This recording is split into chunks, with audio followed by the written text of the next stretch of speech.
Le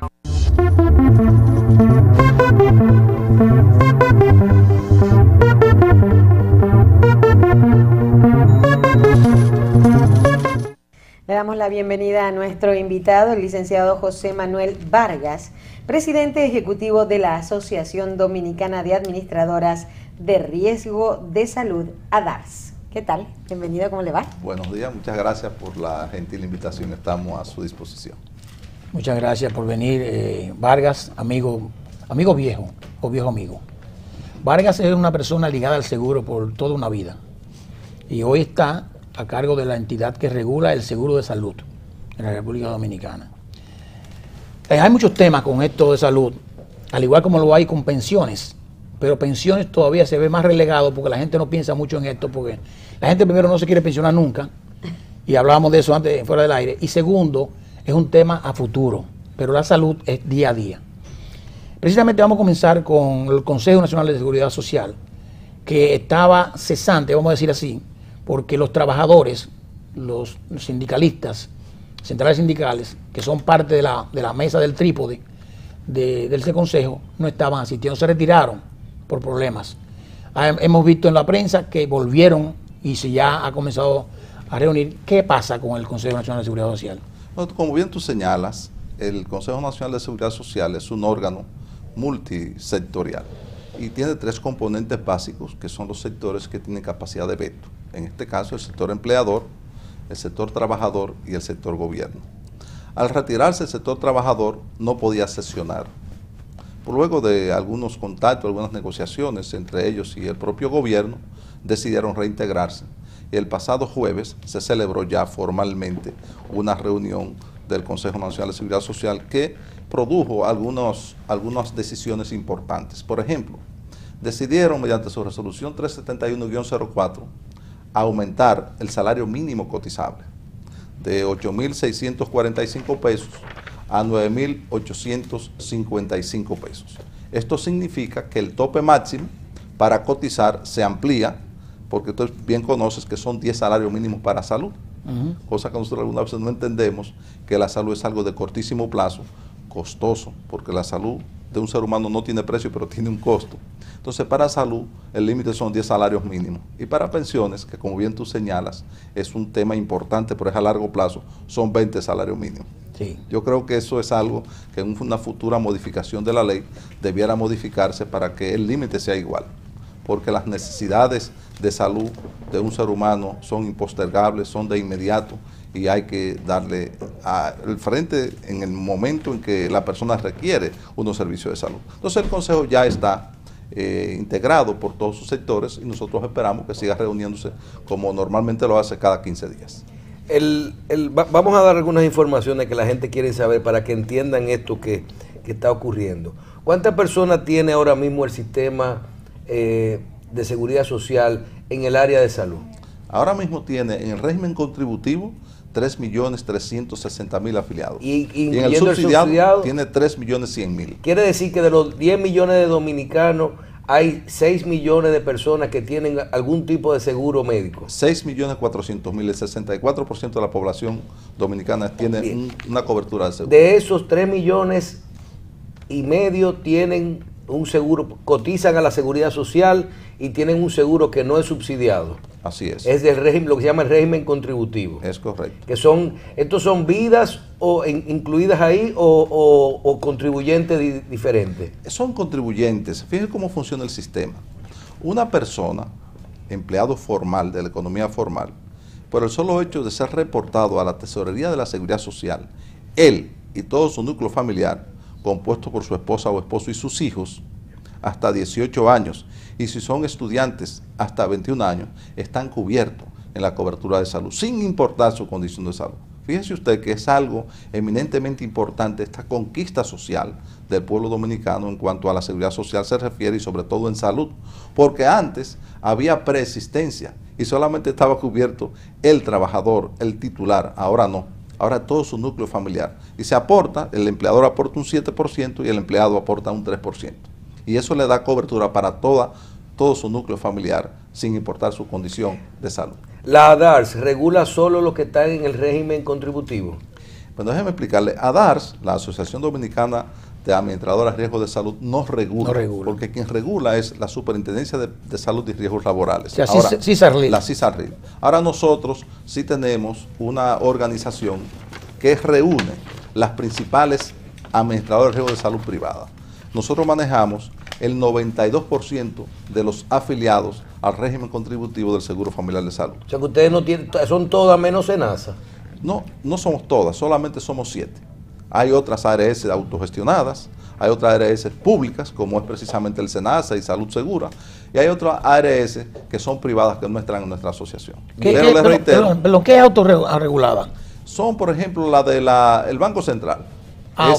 Es autogestionado. Ya. Pero son pocas, muy pocas. Sí, pero hay algunas. El Banco de Reserva también tiene una. El Banco de Reserva tiene una, el Colegio Médico, la policía ya se va a desmontar, pasaron al Senado. Sí, pero tiene una. Está bien, sí. Bien, entonces, esta medida de la semana pasada de que se establece un salario mínimo de 9,000 y pico de pesos para los contribuyentes en el área de salud, pero vemos que se regula el salario mínimo con respecto para decidir un máximo, porque dice la ley que cuando usted dice eso es hasta 10 salarios mínimos, quiere decir que todo el que gane más de 90 y pico de mil pesos solo va a pagar como hasta 95,000 pesos de salario. Hasta 98,500 va a pagar, ese es el tope. Que son los 10 salarios mínimos. Exactamente, que son 10 por los 9,855. Bien, hace unos días escuchamos en la prensa y vemos que está bajo investigación un caso de algunas empresas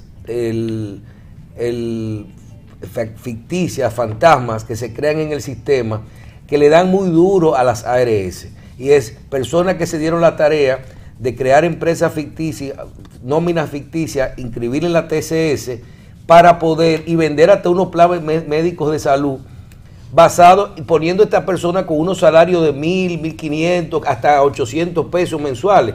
Cuestión de que le podían dar un seguro médico a alguien, tal vez pagando 50 pesos al mes. Esta medida ayuda a esto, va a regular de que nadie puede entrar al sistema con menos de 9,000 y pico de pesos. Perdón, y antes que respondan, la pregunta de Michelle, interesantísima. O sea, si esa medida, como Michelle dice, en el Consejo Nacional de Seguridad Social, es para evitar eso, o si real y efectivamente se ha investigado eso en el Consejo Nacional de Seguridad Social, porque veo que la denuncia la ha hecho solamente a pensiones, y ahora el Senado veo que se empodera de esto, que de verdad se supone que si en pensión es fuerte, en salud es mucho más fuerte. Eso es correcto y muy bien analizado por ustedes. En realidad, esa resolución del Consejo, la 371-04, no resuelve esa situación, pero nosotros sí queremos felicitar al señor tesorero de la Seguridad Social, Henry Sadalá, que tomó carta en el asunto y lógicamente emitió mediante un comunicado a los medios de comunicación, mediante el cual se establece un plazo mínimo, en este caso eran 60 días que ya están corriendo, para que esa situación sea resuelta. Quiero agregar que nosotros, al igual que ADAF, hemos también denunciado esa situación, que es altamente lesiva al sistema dominicano de seguridad social y además engañosa, para decirlo de una manera elegante.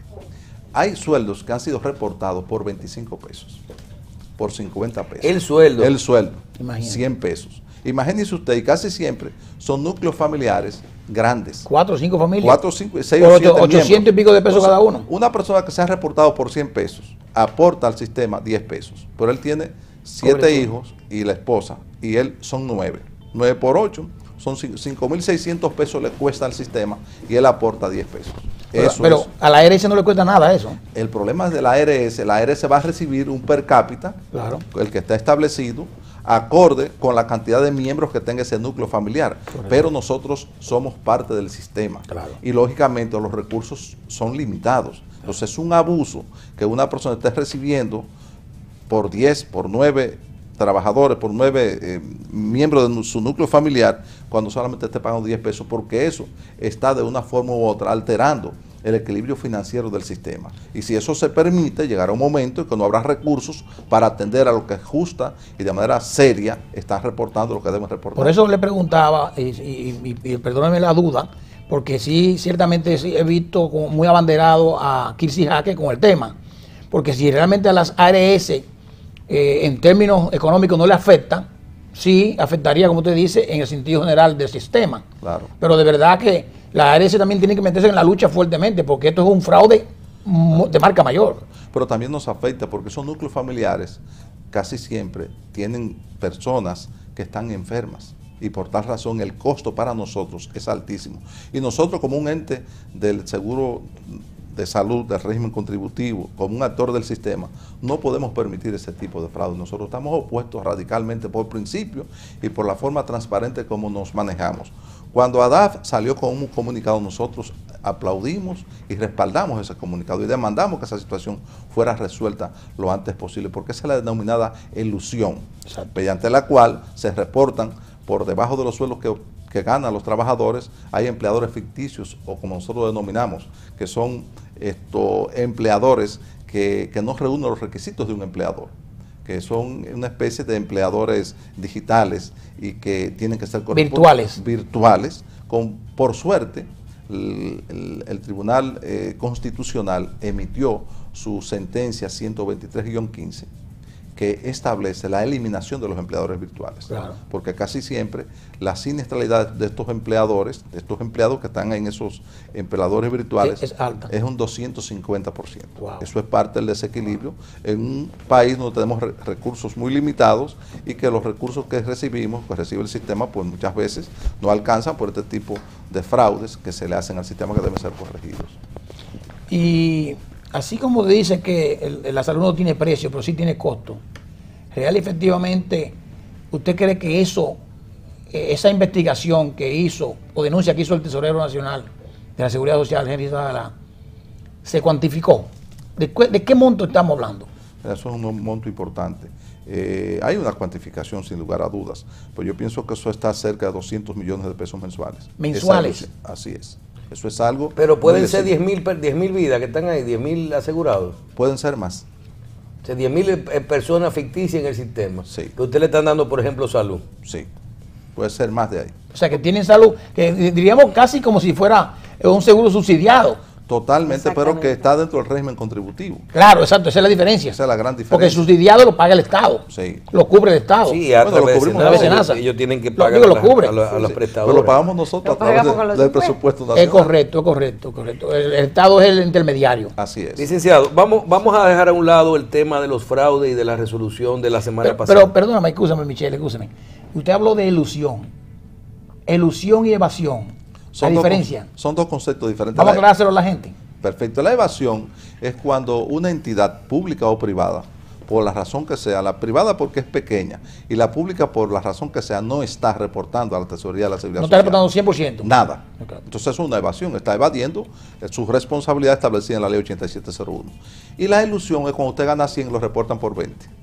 Y los dos casos existen, los dos. La ilusión es más dañina al sistema que la evasión, porque la ilusión cuesta, porque hay que prestar el servicio. Sí, porque el que no está registrado no tiene servicio. Ahora, no quiere decir que el que no esté no debe estar. Yo creo que todos, porque yo vi al presidente de la República, que es el funcionario de más alto nivel de la nación, sí, cuando tomó posesión dijo, juro cumplir y hacer cumplir las leyes. Entonces, los demás instancias debemos cumplirla todo. Así es. Entonces, la ley no tiene privilegio, debe ser para todos por igual. Bueno, cuando usted habla de que la ilusión es peor que la evasión, porque perjudica a las ARS, las dos perjudican la evasión perjudica más al empleador, claro, al empleado. Pero no solamente a la ARS, perjudica también al propio trabajador, sí, porque se está reportando un sueldo menor al que gana y al final en su pensión va a tener inconvenientes. Sí, pero en la otra no le están reportando nada, en la evasión. Así es. No tiene nada, es peor. Así es, sí, bien, así es. Vamos, olvidemos un poquito el tema de la evasión y esto. Vamos a hablar de circunstancias reales. A raíz de este caso, uno se pone a analizar el sistema y dice, bueno, pero sería tan sencillo como que los sueldos mínimos, cada empresa tiene lo que se llama un objeto, cada compañía tiene un objeto, y cada objeto pertenece a un tipo de empresa, a un salario mínimo. Está el salario mínimo normal y están los salarios mínimos especializados, turismo, educación, zona franca y estas cosas. Yo decía, pero ¿por qué Henry Sadalá no le pone al sistema simplemente que cada empresa tenga que registrar su sueldo mínimo en base a su salario mínimo aprobado por el Comité Nacional de Salarios.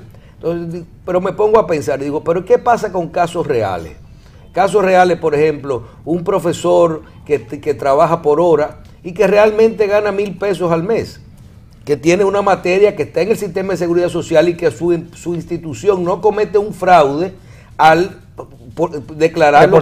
reportarlo por 1,000 o 2,000 pesos al mes. Entonces tú dirás, es una evasión. No, no es una evasión, el sistema tiene un problema. Usted tiene que darle a ese profesor, si usted lo quiere en el sistema, usted tiene que darle salud, riesgos laborales y pensiones por de esos 2,000 y pico de pesos. ¿No hay un problema también de fondo en algunos casos reales? Yo creo que hay más de un problema, pero si las voluntades se unen, el problema o los problemas se resuelven. Primero, el Ministerio de Trabajo tiene todas las nóminas del país registradas y la Tesorería de la Seguridad Social es una dependencia del Consejo Nacional de Seguridad Social. La presiden. Cuyo presidente es la ministra de Trabajo. Claro. Es decir, es cuestión de coordinación. Impuestos internos tiene lo que se gana cada empresa y tiene una serie de datos importantísimos y está a nivel digital que puede perfectamente intercambiar esa información y hacerle frente a esa problemática. Ahora bien, ¿cuál es la situación? Para la salud, un empleado que es reportado, el que usted menciona, un profesor que gana 1,000 pesos porque está en un trabajo adicional, él tiene su trabajo básico, quizá en educación o en un colegio, pero por ejemplo los empleados que son a destajo, por ejemplo temporeros en el sector cañero, la zafra es un determinado tiempo que se está vigente en el año. Pero ¿qué resulta? Si se reporta por lo que dice usted, por 1,000 pesos, parecería justo. Sin embargo, nosotros tenemos que darles servicio de salud a él y a todos sus dependientes por el mes completo. Y después, si él sale, 60 días más. Sí. ¿Qué decimos nosotros? Cada trabajador tiene que ser reportado por el sueldo mínimo de su sector. Por eso le estamos dando cobertura en base a ese sueldo mínimo. Y de esa manera, esa ilusión se resuelve y llega más recursos al sistema. Y no se podría exonerar, perdón, exonerar a estas empresas, todo el que gane realmente menos de su sueldo mínimo o que tenga otro trabajo, exonerarlo del pago de la TSS si no le interesa. Es que porque, por ejemplo, hay gente que tiene su seguro. La ley dice que todo el que está en una nómina tiene que ser reportado. Entonces lo van a tener que aceptar por lo que ganen. Tienen que aceptarlo no por lo que gane, sino por el sueldo mínimo del sector. Pero es que la posibilidad, si usted tiene un empleado que gana 9,000 pesos en el sector X de sueldo mínimo, y ese empleado entró como profesor de una universidad y solo en un medio una materia que son 1,500 pesos, el equivalente al pago de la seguridad social, que es como un 20%, es igual a lo que ese hombre ingresó. Pero tiene pluriempleo regularmente. Para la parte de pero lo que ellos quieren es que registren en base al 9,000 y pico de pesos. Porque todo el mundo sabe que ningún ser humano en este país puede vivir con 1,000 pesos. O sea, eso es algo que no obedece 100% a la realidad de esa persona. No es verdad que una gente aquí puede ganar 100 pesos y vivir con 100 pesos. Y hay trabajadores que son reportados por 5 años ganando 1,000 pesos. Eso no puede ser. Le voy a hacer una pregunta fácil. Difícil poder hacer la respuesta. Vamos a hablar de la capital. Y la voy a combinar. Los médicos. Y tenemos un médico cerca. Los médicos se quejan del problema frente a las ARS. Los médicos se quejan del pago a los médicos por los servicios que hacen. Los médicos cobran un adicional a los pacientes. Los pacientes se quejan del pago a los médicos. Los pacientes se quejan de la cobertura que tienen con el seguro de la ARS. Porque la ley dice un monto de capital, la ley no, la resolución y todo esto. Hay muchas quejas en el sistema. Lógicamente, a partir del 2001 cambió todo, porque antes no había nada. Pero la gente se queda como quiera. Hablemos. Ese es un tema importantísimo. El régimen contributivo inició en el año 2007, en septiembre de 2007. Ya va a cumplir precisamente en este mes 8 años. Yo creo que lo primero que hay que hacer, sobre toda esa problemática que tú mencionas, que es correcta y que es real, es cumplir la ley. Eso es lo primero. La ley establece en su artículo 169, de manera taxativa, que el per cápita debe ser indexado, revisado anualmente, en condiciones normales. Si las condiciones no son normales, y qué bueno que aquí haya un médico, como fue el año 2014, donde el país fue afectado por la chikungunya, y resulta que eso fue una epidemia que afectó a muchos dominicanos, a miles de dominicanos. Nosotros tuvimos que asumir ese costo. ¿Por qué? Porque el Ministerio de Salud Pública no declaró que era una emergencia, que era, perdóname, una epidemia. No lo declaró. Y por tal razón, al no declararlo, porque somos un país con vocación turística, entonces al no declararse nosotros tuvimos que asumir ese costo. Pero en condiciones normales debe hacerse todos los años. Si se declara como epidemia, ¿qué pasa? No, entonces es el Estado que tiene que asumir los costos de esa epidemia, no nosotros, porque es algo anormal y que la nota técnica que se hizo cuando se determinó cuál era el per cápita que se iba a cobrar por un determinado catálogo de prestaciones, eso no estaba incluido y por tal razón no podemos asumirlo. Sin embargo, lo asumimos. Sí. Pero ¿qué resulta? Han transcurrido más de 2 años y no se ha revisado el per cápita, no se ha indexado. ¿Qué culpa tenemos nosotros de que haya inflación en un país? Eso nosotros no lo controlamos. Pero sí tenemos que hacerle frente a los medicamentos que están al precio de hoy, a los insumos que están al precio de hoy y a las demandas permanentes de los trabajadores, de los afiliados que demandan mayores servicios. Pero mire, párese ahí. Fíjese que ahorita pusimos un discurso del gobernador. Nosotros tenemos inflación controlada. Se supone que tenemos una inflación por debajo de 2 dígitos. Y más, vamos a terminar parece que 1.17. El año pasado terminamos 1.54. Parece que no se ha revisado la cápita porque entonces no hay inflación. No, hay inflación, pero tú acabas de admitirlo. 1.54 en un año. Sí. Pero cuando tú sumas 2 años, en el sector salud, la inflación es un 9%. Y nosotros actuamos y nuestras labores se realizan en el sector de la salud. En el punto de vista del índice de precio al consumidor es 5.45 en 2 años. Entonces, ¿de qué manera nosotros como sector le hacemos frente a nuestras responsabilidades si las autoridades no cumplen con las responsabilidades de ellos? Eso hay que indexarlo, debería ser automático como ocurre en otros países. Para ponerte un ejemplo, o ponerles un ejemplo cerca, en Colombia, anualmente se indexa el per cápita, no importa cuánto sea la inflación, a como sea, del sector salud. Entonces, esa situación que se posterga por tantos años, por tantos meses, crea esas presiones de los médicos, de los laboratorios, de los propios afiliados, de las clínicas, porque entienden que deben incrementarse la parte que nosotros pagamos acorde con ese contrato de gestión que tenemos. O sea, que si eso se resolviera en el tiempo que establece la ley, esa presión se disminuye. O sea, que la presión del per cápita o del cápita, porque es que si se indexa, como dice la ley, entonces el médico va a recibir más. Bueno, nosotros nos vamos a sentar con los prestadores de servicios de salud, con todos, y vamos a revisar en base a ese contrato de gestión qué podemos, porque tenemos una inflación y tenemos unas demandas. Dentro de ese dinero que recibamos por esa indexación, nos sentamos con nuestro prestador y vemos cada uno qué podemos hacer. ¿Y qué parte le cubriría al más afectado de eso, que es el contribuyente, el que paga, el que tiene salud? Mira, el problema de la salud en el régimen contributivo es que existe un catálogo de prestaciones que no lo establecemos nosotros. Lo establece el Consejo Nacional de Seguridad Social y nosotros tenemos que cumplirlo. Si no lo cumplimos, somos multados. Entonces es necesario que ese catálogo no sea estático, que sea dinámico. O sea, y que lógicamente se revise, y se está revisando actualmente, el propio Consejo lo está revisando con asesoría de consultores internacionales, pero eso es un proceso un poquito complejo, porque hay que determinar cuál es lo que demanda la población, cuáles son los tratamientos, cuáles son las enfermedades que demanda la población que le sean cubiertas, en base a un perfil epidemiológico que debe levantar el Ministerio de Salud. Entonces, en base a eso, ¿qué demanda la población? La mayor cantidad de servicios de salud que demanda. O sea, que los cañones, ¿cuánto cuesta? Los cañones deben ir no dirigidos a ARS, sino dirigidos al Consejo. Claro, y lo está haciendo. Pero el Consejo también ha sido muy pasible, porque no se reúne mucho. El problema es ese que mencionamos. Y no necesariamente porque estaban fuera los trabajadores, porque antes también había una inercia ahí. Sí, pero el Consejo ha estado trabajando en eso. Lo que pasa es que eso es un proceso un poquito complejo, que hay que determinar, te digo, cuáles son las necesidades más sentidas de la población en salud y luego costear eso. Entonces someterlo al Consejo. O sea, pero está trabajando nosotros como sector. Estamos de acuerdo con que ese catálogo sea ampliado en las necesidades más sentidas de la población. Y otras enfermedades que no están incluidas. Claro, ningún sistema de seguridad social en el mundo entero, ni siquiera en los países desarrollados, como por ejemplo Londres, Estados Unidos, cubre absolutamente todo, porque se trata de un sistema generalizado donde se cubran las enfermedades más importantes en base a ese perfil epidemiológico que demanda la población, porque hay enfermedades de 10 millones uno, eso normalmente. ¿Qué es el plan básico de salud? El plan básico de salud es el plan que determina la propia ley que se le brinda a los trabajadores en el régimen contributivo del Seguro Familiar de Salud. Y también la parte subsidiada tiene, pero tú sabes que la parte subsidiada solamente va a los hospitales públicos.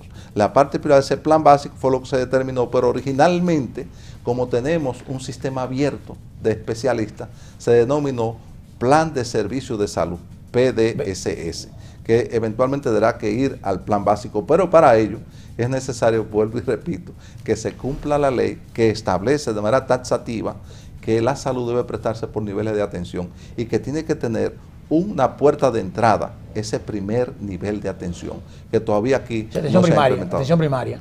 Atención primaria. Entonces, es necesario eso para poder cumplir con lo otro. Licenciado, tenemos dos preguntas que nos llegan. La primera, las sanciones, que si habrá sanciones a estas empresas ficticias en el que se han registrado en el sistema de seguridad social y cuáles serían, o si simplemente se va a quedar en un plazo de 60 días para regularizarse. Y otra con respecto a las tarifas de los médicos, que si es cierto que las ARS tienen más de 7 años que no les revisan las tarifas a los médicos del sistema. La primera pregunta es una responsabilidad, lógicamente, de la Tesorería de la Seguridad Social, que ya la ha asumido. Nosotros entendemos que además de ponerse al día y que reporten en base a los salarios mínimos de los sectores, también el que delinque debe sufrir una sanción. Y hay una serie de multas que establece la propia ley como una sanción en base a los salarios mínimos, que son 40 salarios mínimos, 50, 100, dependiendo cuál sea la infracción. Yo creo que deben hacerse las dos cosas para poner un ejemplo y el que lo hizo, que reciba esa sanción. Y la segunda pregunta sobre los médicos. Nosotros, cada vez que hay un movimiento en el per cápita, una indexación, una revisión, nos sentamos con nuestros prestadores, con todos, uno por uno. Y ven, bueno, nosotros tenemos contrato de gestión con un médico y nosotros le estamos pagando tal cosa, este procedimiento por tanto, y él está demandando que se le pague más. Déjeme decirle entre paréntesis que los médicos han sido muy beneficiarios de este sistema. O sea, los ingresos de los médicos se han incrementado de manera significativa cuando inició el régimen contributivo, sobre todo. Nos sentamos. Pero se queja mucho. Claro, pero eso es humano, todos nos quejamos. Pero la verdad es... ¿Eso es humano o por humano? Ambas cosas a la vez. Entonces, es necesario sentarse con ellos de manera particular y ver qué podemos hacer. Porque si nosotros tenemos una inflación en salud de un 9% y se nos aumenta, se indexa la cápita en un 9%, tenemos pocos recursos para hacer lo otro. Entonces nosotros decimos, bueno, para cumplir esas demandas, necesitamos que se haga como establece la ley y nos sentamos con cada prestador en función de lo que tengamos, entonces revisamos esas tarifas. La ley 87-01 se aprobó en el 2001. Lógicamente, ha tenido algunas transformaciones en el área de salud, básicamente, porque en pensión una o dos cositas, pero más en salud. Pero requiere muchísimas transformaciones más. Hay un mandato de esa ley con el Instituto Dominicano de Seguros Sociales, IDSS, que es una entidad que todos los años siempre nos recordamos de ella porque hacen una huelga a los médicos, porque tienen ahí, no le pagan las regalías y todas esas cosas, y prenden muchísima goma, no importa que los pacientes estén ahí, que se pueden intoxicar, pero la hacen. ¿Qué debe pasar con el Seguro Social? Hoy dice el periódico, ¿lo van a desmantelar realmente? ¿Lo van a terminar? No tiene sentido, creo. Yo lo que creo es que el Seguro Social, el Instituto Dominicano de Seguros Sociales, tiene varias patas. Por ejemplo, está Salud Segura, que es una ARS. Sí. Está la ARL, que es un monopolio del Estado, las entidades de riesgos laborales, que esas entidades pueden permanecer. Ahora bien, la parte hospitalaria, la infraestructura hospitalaria, demanda ya la ley del Servicio Nacional de Salud que esos hospitales pasen a ser parte de esa red, porque son muy buenas estructuras, pero que no se están administrando eficientemente. Yo pienso que eso debe pasar, como dice la ley sobre el Servicio Nacional de Salud, y que quede el Seguro Social con la ARL y con Salud Segura. Licenciado, nos queda un minuto. La ley de seguridad social tiene un minuto por esta vez. Sí, por esta vez, porque no sabíamos que iban a llegar tantos temas. Tiene muchísimos problemas y se habla de una reforma, de que es necesaria una reforma a la ley de seguridad social. En muchísimos de estos problemas que usted nos ha mencionado hoy, ¿cuál es la posición de la asociación que usted representa con respecto a reformar de forma rápida la ley de seguridad social para poder corregir, por ejemplo, el tema de la cesantía, que nunca se trabajó, aunque no tiene que ver con usted, de ayuda al sistema, el mismo tema de poder insertar al sistema, corregir estas moras y estos intereses que tienen los planes de corregir lo que está mal, el sistema que no prevé poder hacer acuerdos de pago, ni siquiera hay muchos problemas importantes en la ley. ¿Ustedes ven bien una reforma al sistema de seguridad social, a la ley? Nosotros vemos bien, primero, y lo reitero por tercera vez en este espacio, que se respete la ley, porque la ley, como toda ley, tiene sus falencias, pero primero hay que respetarla y cumplir lo que tenemos, que hay muchas cosas importantes que no se están cumpliendo, como es el asunto de la atención primaria. Luego, nosotros entendemos que una ley tiene que ser dinámica, no puede ser estática y tiene que moverse en función de cómo se mueva la sociedad. En un momento dado, de manera seria, consensuada, porque esta ley costó 10 años consensuarla en todos los sectores de la sociedad, que se haga lo mismo, el mismo procedimiento, que se haga un consenso entre todos los actores del sistema y toda la sociedad y se establezca cuáles son los puntos más importantes y que en función de eso, entonces se haga una modificación. Yo pienso, Gracias perdóname, sin hacer preguntas, yo pienso que nosotros tenemos que hacer un trabajo importante, un panel sobre esto. Yo pienso que es importante, porque ha sido la transformación más grande en la República Dominicana que ha habido en los últimos años, ¿eh? Pero hay casos, por ejemplo, ¿qué es Amosor? Es un empleador virtual. Exacto, pero hay que ver qué es eso. Andeclí, ahí está Rafael Mena discutiendo muchísimas cosas. Mi amigo, él es el pediatra de mis hijos. Nuestro mutuo amigo. Nuestro mutuo amigo, además del mismo colegio que tuvo el Colón. Pero yo creo que, Michelle, vamos a hacer un trabajo y además síntesis especial también, porque este tema es sustancialmente importante. Gracias, más que la pensión, inclusive. Yo estoy siempre a su disposición. Muchas gracias a ustedes. Muchísimas gracias. Con las gracias al licenciado José Manuel Vargas, presidente ejecutivo de la Asociación Dominicana de Administradoras de Riesgos de Salud. Hacemos una pausa. Gracias.